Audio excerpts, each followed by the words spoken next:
पोई सागर कौन बनचे फ्रेंड्स चलते full video को वाच करते जानीपर आज पोई नुआ रेसिपी नहीं आसी पुआर पोई को भल भाव में एमती धोईक काटी ने छोट छोट पीस कर काटी ने काटी सारा देखो तार पूरा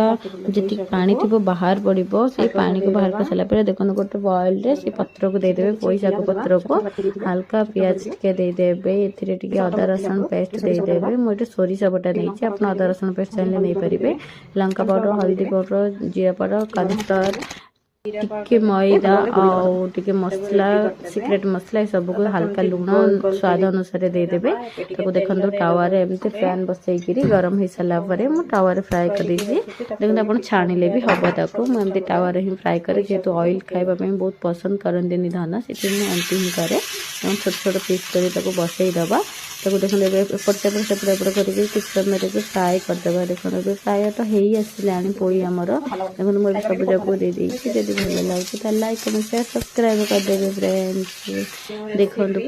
पोई शागर नुआ रेसिपीटी बहुत बढ़िया है खावाई तो बहुत बढ़िया लगे एमती ठंडा दिन में एमती खाइबे बहुत बढ़िया एपट सेपटे मानने सबुआड़े जाई आसिक मत बहुत देह खराब हो जाए फ्रेंड्स बहुत दिन है मो देह जमार भल ही हो मो वॉइस पूरा बसी जाए फ्रेंड्स किसी खराब भावे friends bye bye Radhe Radhe ji खाइबे आसतु दें